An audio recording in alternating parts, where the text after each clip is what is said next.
Okay. My name is Cowboy Smith. I am the artistic director of the Inestsi Treaty Arts Society. It's an organization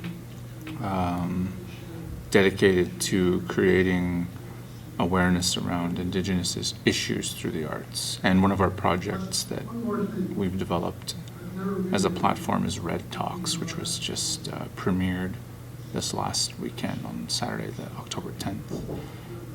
So it's a speaker series dedicated to telling stories of resilience, creating modalities of empowerment, and facilitating discourse necessary to get to the bottom of these issues that we face as Indigenous peoples. And I'm also a filmmaker, a podcaster, broadcaster. I'm a writer, and I produce documentaries and made music videos. That's sort of been my main career for the last 10 years. And I do performing arts as well. While there are a number of challenges, obviously poverty is a huge one. I think every level of government, every jurisdiction needs to acknowledge that poverty is a criminalized thing that needs to be decriminalized. People living in a situation where they may be homeless or living in an impoverished situation, poor housing, whatever the case may be, need to be offered an opportunity to get out of that situation and not be red flagged simply due to the fact that they just don't have the opportunities and privileges that other people have. And one of the things I think society in general, in terms of what can people do, I think men specifically need to acknowledge their privilege as a man. Male privilege is a hugely prevalent thing in our society.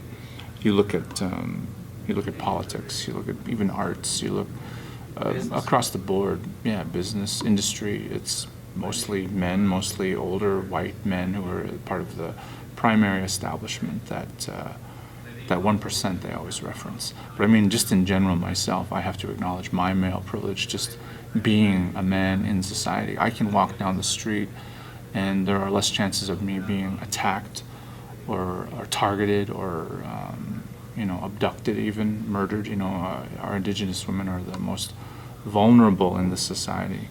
And I think men need to start taking an active approach to acknowledging their own privileges so that they may actually see that there is some disparity there. There is a distinct advantage that men have over women. Sure, it's 2015, but this is it's still an issue that needs to be addressed. And Indigenous women who are living in situations where they have low income, they have to deal with housing, and of course all of the expenses and responsibilities that come with being a mother. We have to acknowledge that it's not easy for single moms specifically to make all of this work, and we as men need to do more for women, regardless if we have a direct relationship with them. I think we have to empower families, and we have to empower women who are in situations through maybe it's as simple as offering a $1 or $2 raise. This is a direct message to employers who have the privilege to make that type of decision.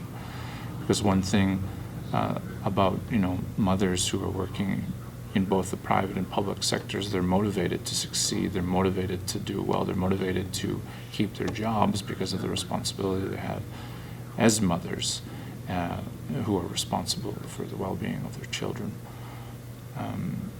Another thing that I'd like to offer to this platform is we also need to acknowledge the lack of discourse and the lack of capacity that government officials, private sector owners, employers, managers, all of these individuals at the top level, management, the presidents, the CEOs, their lack of capacity and understanding of what's happened in terms of the history of Indigenous people in this area, specifically right here in Calgary. It's Treaty 7.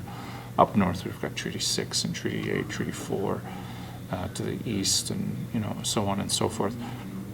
I believe it's important. It should be prioritized to anyone in any type of position of power or privilege to educate themselves about what the history is. We're dealing with a genocide as Indigenous people. We're dealing with the ramifications of smallpox and measles epidemics that wiped out, over 70% of our population. And we're dealing with intergenerational traumas that stem from policy that enabled church and state to marry to create residential schools. There's no one solution. There's no one Band-Aid solution for the problems that we face. And it's going to take like a top to bottom reform.